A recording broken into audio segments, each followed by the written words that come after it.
Wyatt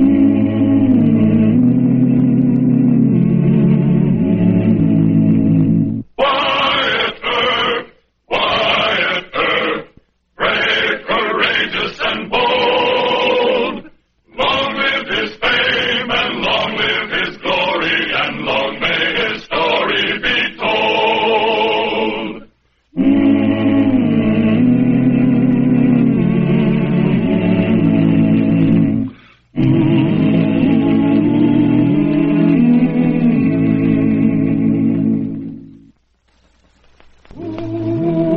The summer of '75 was Wyatt Earp's second year as deputy marshal in the Trails End cowtown of Wichita, Kansas.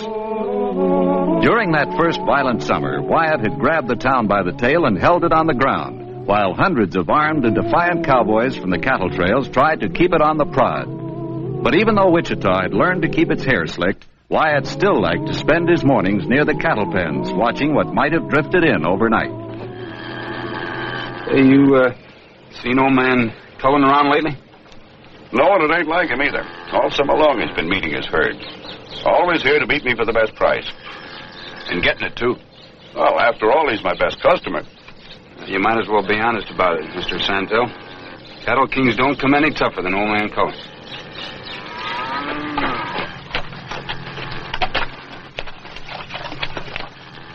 Good morning, Brad. Where's your father? Selling a herd to the Army over at Dodge. He'll be back in a few days. Does anybody know Mr. Santel? I'm Santel, boy. What's on your mind? Well, I'm Brad Cullen. I'm trail boss of that herd there. I'd like to talk some business. You? Yeah, that's right, me. One of Cullen's sons. He's got authorization to sell the herd. Why doubt him? Well, no offense, kid, but I just couldn't imagine your old man letting anyone handle a sale for him. Am I forgiven? Guess you want to ride into town. Get washed up. Well, after I talk business. You fellas go ahead. I'll ride back with you when you get all done.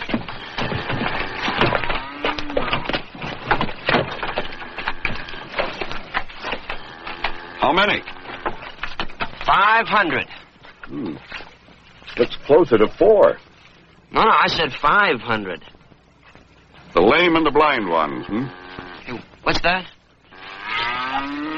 They've come a long way over grazed-out lands and dried streams. I wouldn't call them prime beef. Now, I'm offering you 500 prime beeves at 20 a head. The market's glutted. Prices dropped to $10 a head. You can take it or leave it. Now, look, mister, are you trying to take advantage of me? Because if you are... Your old man will come gunning for me, Look, kid, your pappy don't scare me one bit. At least, so long as Wyatt Earp's close by somewhere to help me out. I don't happen to be so lucky. Oh. All right.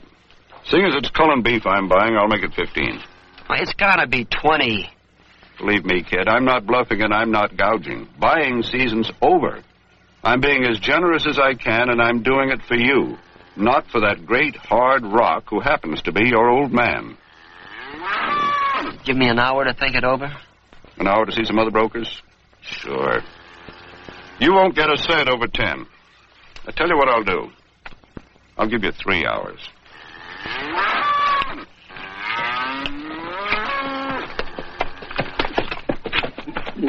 All ready? How'd you make out with Mr. Santel? He said the price is down. That's true. Oh, then I'm in for it. If I sell the herd short, Papa like they kill me. If I don't, he'll rag me and hound me till I feel like killing him. He can be a miserable man over money. How old are you, Brad? Going on 19. Got you that, Buffalo. Why don't you just pack up and get out like your older brothers did? Well, I'm the only one left. It's just me and Ma. I guess I'm the reason that she's staying around. She asking you to? Well... Now you're fooling yourself. You're afraid of your old man, that's all that's troubled you. You're still a kid. All right, I'll admit it. So I'm a kid. Okay, suppose I have your advice, Mr. Earp. What would you do if you were me? Well, if I was you, I'd Go into town, get myself a square meal, and I'd make up my mind and stamp out my decision. Oh, just as simple as that, huh? Yep. Make up your mind to something. Being a man is just that simple. Come on, we'll go into town.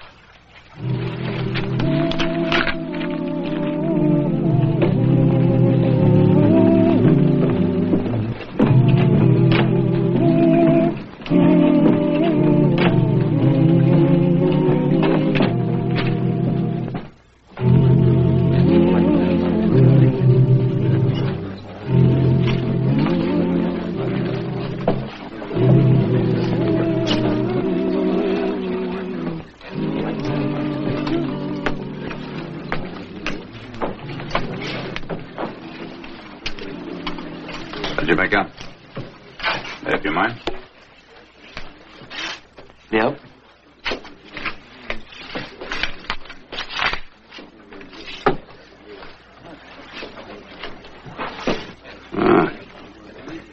That's a heavy piece of paper to be carrying around all by yourself. You better ride out to your camp on Cowskin Creek. We'll be among friends. What's the matter? Aren't you my friend? Well, that goes without saying, Brad, but that stuff's not. You want me to hang on to it for you? You know, the more you talk, the more you sound like my old man. The more you sound like him, the less I like you. Now, you just go ahead with your business. I'll take care of mine. Okay, Brad. I guess you're the boss. I'll see you around.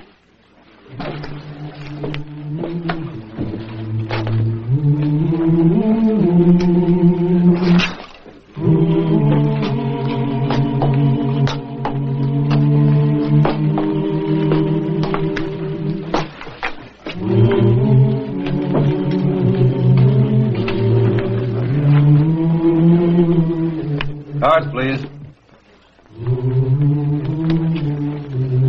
3 to you. 3, please. 1.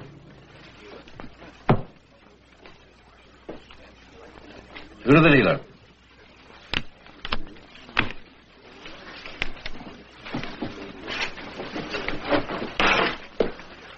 Wyatt. Thanks. How long's that been going on? Started a couple of hours ago, right after you left. Has he been buying? No. Them is his original chips. For a kid, he's doing real good.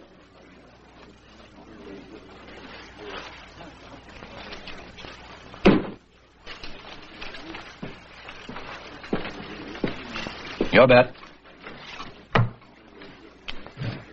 I call. 50 better than you, mister. I can't.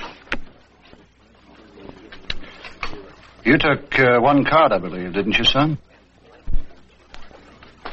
You're supposed to follow the play, mister, not ask questions. The young man raised you 50. Either put up or drop out. You're too young to bluff, kid. But in case you are, I'm willing to pay to teach you not to. What have you got? Heart flush. You lose. Jack's full.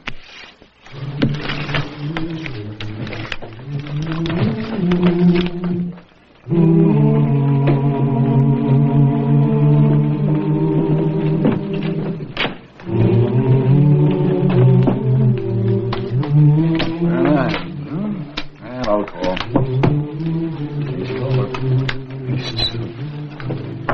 Sevens and fours, you win.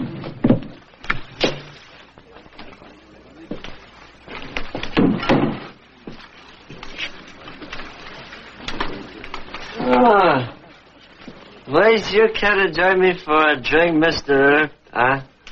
No, thanks. How'd you come up? I came out with nothing but my name, Mr. Earp, sir. And you lost the whole check, $7,500? Yep. But I admit to that with a certain pardonable pride. What'd you figure you'd do? Get lucky and run that check up to what your father expected? Yeah. And you would have lied to him and told him you got more for the herd than you really did. Is that it? No. You're even more scared of the old man than I thought. Well, now what do you tell him? The truth. Just tell the truth. In other words, you'd rather admit to being a bad gambler than a bad businessman, is that it? Well, that's about it, Mr. Earp. Bad luck is all can happen to anybody. But a bad business deal, or that's stupid, unforgivable. Don't you ever darken my door again, son. Ah. You better face up to it, Badger. Father isn't going to believe that gambling story any more than I do. You played for a sucker. A sucker? That's right, sucker.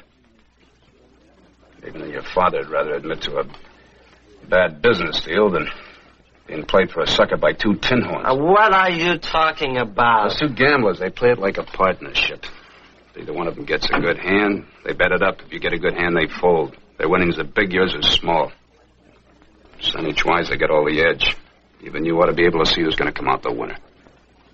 You mean they work together, they split afterwards? Right.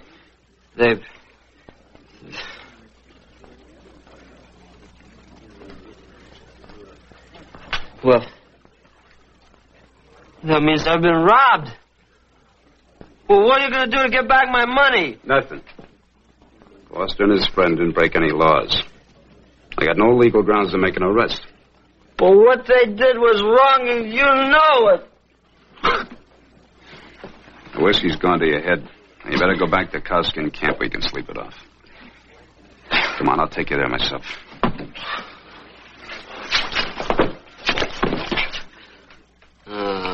You're a coward, Mr. Earp. You're a protector of cheats and robbers. You're a big man with the 6-gun, too, aren't you? Well, would you just show me how good you are? Huh? Well, that's not a very smart play, Brad. Throwing down on a man with a gun you're not used to. Now, let me have it. Come on.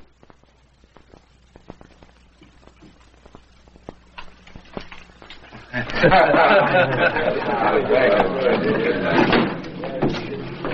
on, straighten up like a man.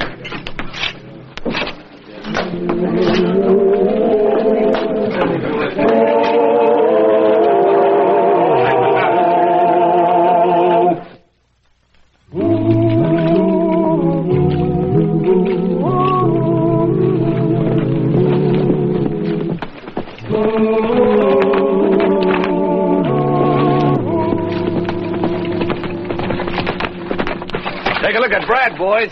He sure tied one on. Yeah, and that ain't all. I was robbed, cheated, beaten up, and thrown in jail. Robbed? Yeah, that's right. Robbed. I was cleaned out. They took the check, the payroll, the money, everything. Didn't you go to the law? Of course I did. And I'm the one who gets thrown in jail. I'm going to put it to you straight. I'm for going back into town and getting what's mine. And yours. But I need help. Anybody want to volunteer? My mammy always told me the good Lord helps those that help themselves. I'm with you, kid. Always did want a chance to tree Wichita. Count me in, too. Okay. All right, good old John. All right. Okay, come on, let's go then. Come on.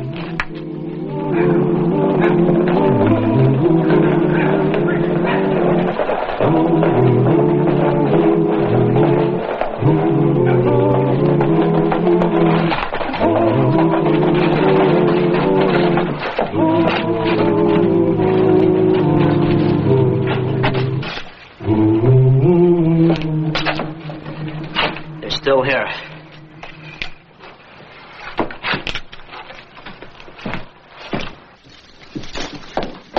Everyone keep their hands on the table. This is not a holdup. I was cheated at cards last night by these two men. All I want is the money I lost. Give me my check, mister. Well, I don't have it here, son. It's locked up in the house safe in the back room. Well, get in cash. $7,500. I don't have that much on me. You get it, Foster. I'm telling you, you get it from the other tables. I want $7,500 or I'm going to kill you.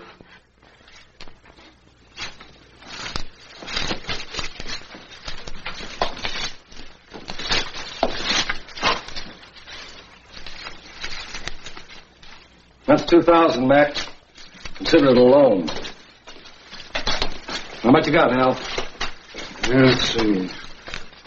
Here's $5. This will make up the rest of it. Make it quick, gambler, or you'll lose some of them clever fingers.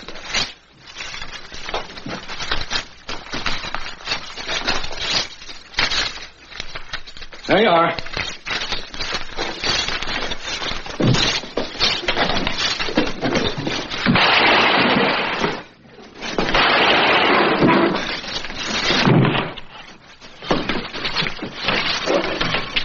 We gonna let him get away with this?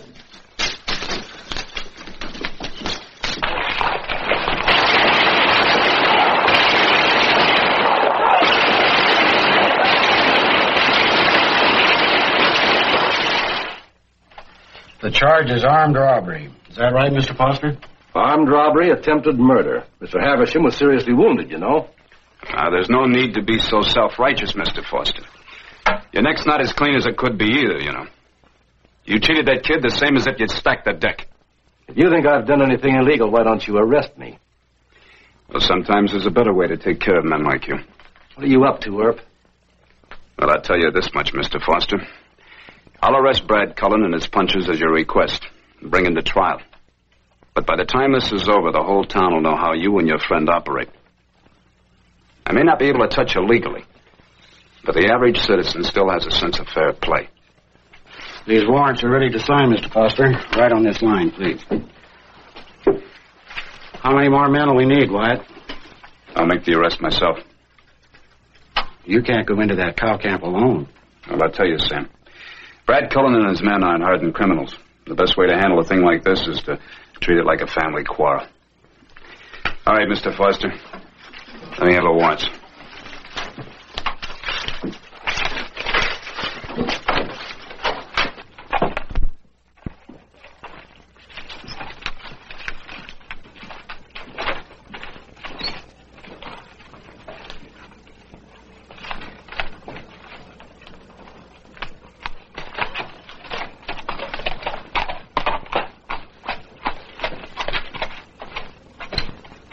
It'd be mighty convenient if one of Brad's cowboys dropped him, wouldn't it? Are you out of your mind, Foster? No, but I'm thinking about who'd be getting blamed if Earp was found dead between here and Cullen's ranch.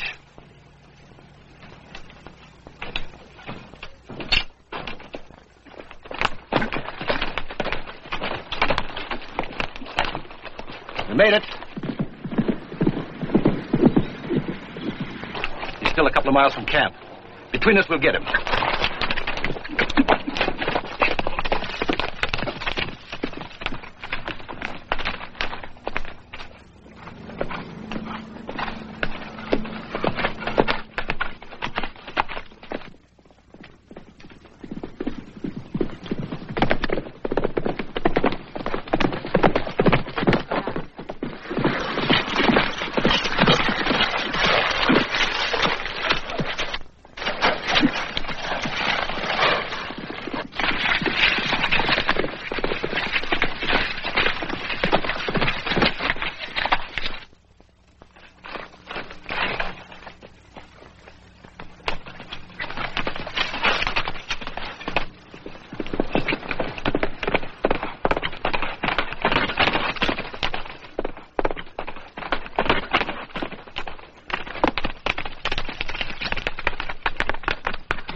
Do what he says. If Earp didn't want us alive to make a point, he'd drop us here. We'll do what you say. When you get the wit to talk, keep on going.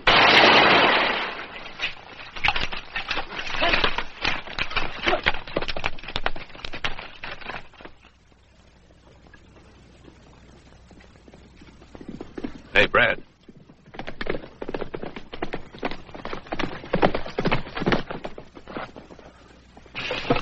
Who is that, son? That's, Wyatt Earp.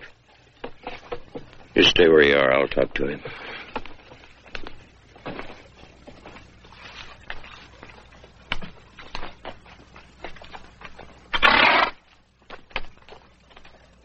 Morning, Mr. Cullen. Morning, Wyatt. See, you got here a little ahead of time. An hour ago. We're, just about to pack and head south. What's on your mind, Wyatt? I got warrants for the arrest of Bradshaw Cullen and 6 John Does for the cowhands who helped him hold up the Texas house this morning. Why, he was just taking back the money that he'd been robbed of. Seeing as how the law wouldn't give him a helping hand. How did Brad tell you he lost the money in the first place? Well, he had a few drinks, played some poker. He said he lost quite a sum of money before he found he was being cheated. He said you wouldn't even listen to it.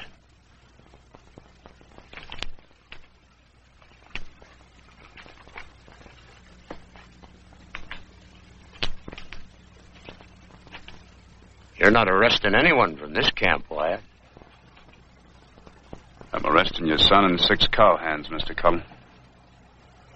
Now get out of my way.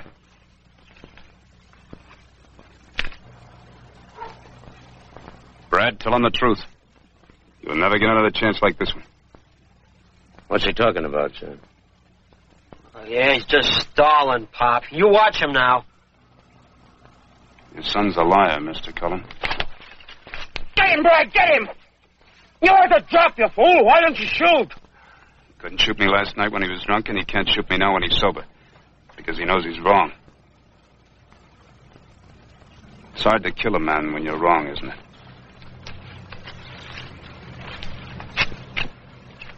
Thanks. Pop? I lied, Pop. I sold the herd short of what you wanted and tried to make it up gambling. The rest is like I told you. You sold the herd? That's right. The funny thing is, I'm not afraid to admit it. Not now. Not anymore. I was a coward, a liar, and a thief. I was all that just to please you. What kind of a son are you? What are you talking about? You'll never do this to me again, Pop. I'm not coming home anymore. Mr. Earp, I'll go saddle me up a horse and then we can go. You don't have to take the other boys in. They didn't know the truth. I'm the only one you want.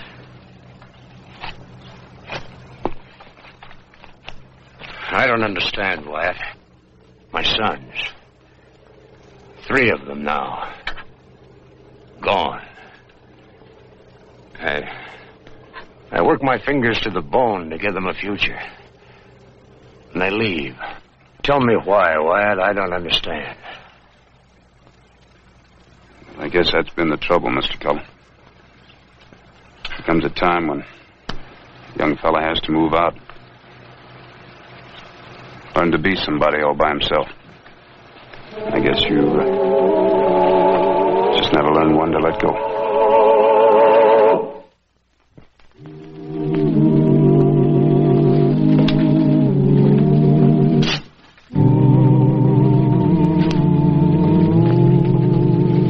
Where's Foster and his friend? They rode out for Dodge early this morning. They left this for you. A checky on Collins. He said they wouldn't hold any charges against them if you'd return their money. And they wish you to return the compliment and leave them alone if you ever meet up with them again.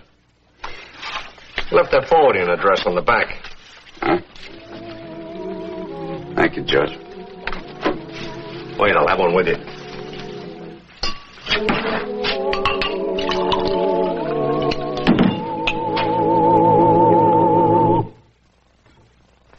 Well, he cleaned up the country, the old Wild West country.